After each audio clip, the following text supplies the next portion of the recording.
ECB와 이제 환율에 대한 질문으로 오늘 첫 질문이 나왔는데요. ECB 통화정책회의가 이제 현지 시간 25일, 그러니까 오늘 밤부터 해서 내일 새벽이면은 ECB의 이 금리 정책에 대해서 방향성이 나오게 됩니다. 당장 이제 비둘기파적인 스탠스로 좀 전망이 나오는데, 김동현 전문가님, 이 비둘기파적인 ECB의 이런 스탠스가 왜 달러와 강세의 전망으로 지금 이야기가 나오는 건지 연결고리를 좀 먼저 풀어주세요. 네, 일단 뭐 기본적으로 환율은 이제 그 통화의 가치, 다시 말해서 그 통화가 실제로 유통되는 시장에서의 어떤 경제 성장률과 부합하게 움직이게 돼 있죠. 지금은 미국은 아시다시피 금리 인하의 전망이 선제적 얘기를 해요. 선제적이라는 의미는 당장 그렇게 나쁘진 않은데 무역 분쟁 등으로 인해서 조금 나빠졌을 때 우리가 금리로 대응할 수 있는 여지를 만들어 놓겠다. 이제 이 정도의 관점이라는 거죠. 네. 그렇게 됐을 때는 이제 전반적으로 경기를 평가할 때 미국은 금리 인하지만 그렇게 나쁘진 않아. 이렇게 되는 거고, 네. 유럽 같은 경우에는 지금 제조업 지수라든지 경제 지표들이 최근에 계속 부진합니다.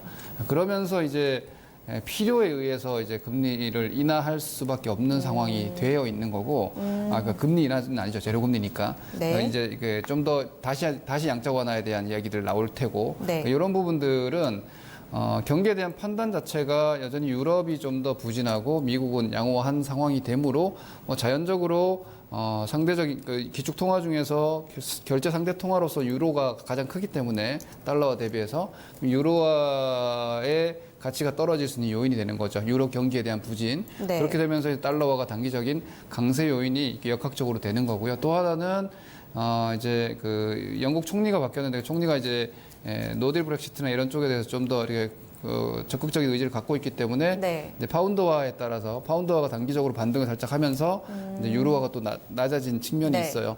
그렇게 되면은 앞서 말씀드린 대로 6개 기축 통화 중에서 상대 통화의 비율이 가장 큰 달러와 당연히 또 다시 이제 강세 영향을 받기 때문에 이러한 어떤 ECB의 비둘기파적인 포지션이나 네. 혹은 영국의 총리의 교체 이런 부분들이 달러의 강세 요인이 좀 되는 거고요. 네. 달러가 강세가 되면 이게 이제 환율이라는 거는 이 교환 비율이기 때문에 달러가 올라가면 우리나라 원화 같은 경우 상대적으로 또 상대적으로. 약간 약세를 기록하고 네, 네. 그런 구조이기 때문에 하지만 이제 환율을 볼 때 한 가지 중요한 건 이거죠. 글로벌 경기에 대한 우려감이 생겨서 달러가 그 안전 통화로서의 상승을 하느냐. 네. 또 하나는 우리나라 원화가 개별적으로 좀 그 약세 요인이 발생돼서 환율이 강하게 올라가느냐.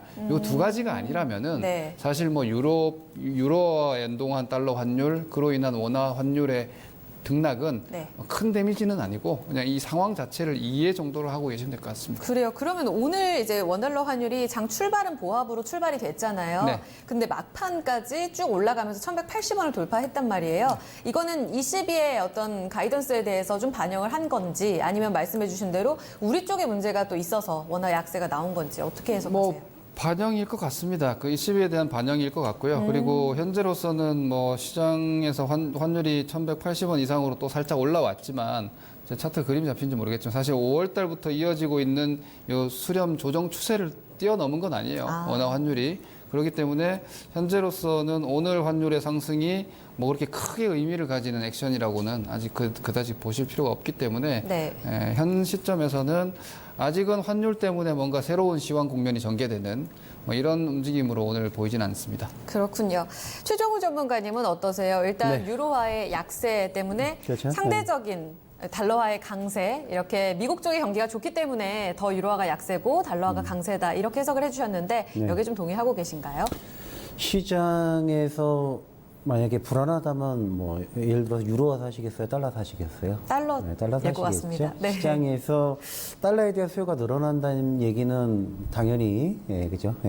달러에 대한 수요가 늘어나면서 달러 강세의 요인이 될 수밖에 없겠고요. 또 한 가지가 계속해서 저희는 다른 거 보지 않고 미국의 기축통화, 달러의 그 금리와 달러의 흐름만 보자라고 얘기했습니다. 네. 왜 그렇게 말씀드려요? 자꾸 이렇게 이것저것 많이 보면은 굉장히 좀 많이 헷갈리니까 달러의 흐름에 대해서 좀 보자. 그럼 달러가 약세가 된다라면은 당연히 다른 통화가 강세가 될 가능성이 높겠죠. 최근에 흐름을 보시면 달러가 강세였었죠. 네, 달러가 강세니까 누군가는 약세야겠죠. 그 누군가가 누굴까요? 바로 유로화가 될 수밖에 없겠고 네.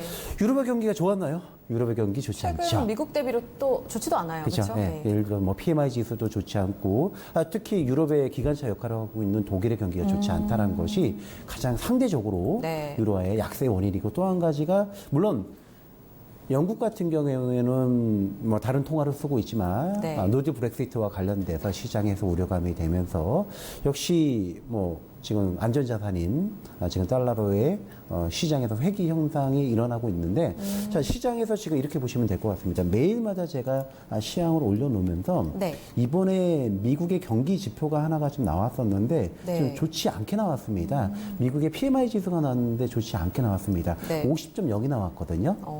지금 요거 좀 보여주시면 제조업 지표. 네, 그죠. 네. 제조업 지표가 50.0이 나왔는데 네. 오히려 이게 좀 긍정적이에요. 아니 왜 안 좋게 나오는데 긍정적이야라고 네. 얘기하는데 자 제조업 지표가 안 좋게 나온다는 얘기는 생각을 해보시면은 수요가 그만큼 줄었으니까 제조업 지표가 안 좋게 나왔겠죠. 네. 그럼 당연히 소비자 지표도 좋지 않게 나오겠죠. 그 앞서서 발표가 나온 게 PPI 지수가 먼저 나오거든요. 네. 생산자 그리고 제조업 지수가 나오고 그다음에 소비자 지수가 나오는데 그럼 경기 지수가 안 좋게 나온다라면 미국에서 통화를 어떻게 해야 될까요? 금리를 어떻게 해야 될까요? 금리를 더 내릴 내리는데 지금 25bp를 내린다고 하는데 그럼 이렇게 안 좋으면 50bp를 내릴 수도 있겠죠. 더블샷으로. 그러면은 네. 시장에서는 안 좋으면은 그러면 이번에 금리를 내린다면 달러의 가치가 좀 약해질 수도 있겠다 이렇게 보시면은 오히려 저는 제가 예상했을 때 네. 상대적으로 네.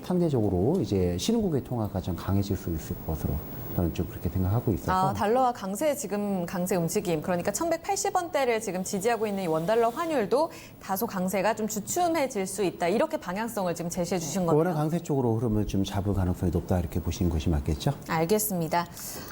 일단은 뭐 ECB 쪽에서는 9월에 인하를 하고 지금 이번에는 포워드 가이던스에서만 비둘기파적인 스탠스를 보여줄 것으로 보이는데 물론 어떤 정책을 내놓느냐에 따라서 또 원달러 환율이 요동칠 가능성은 있겠습니다. 다만 비둘기파적인 스탠스는 유지할 것으로 보이면서 달러 강세는 이어진다. 다만 두 분의 전망에 있어서는 다소 좀 엇갈렸다는 점을 체크해 보셔야겠습니다.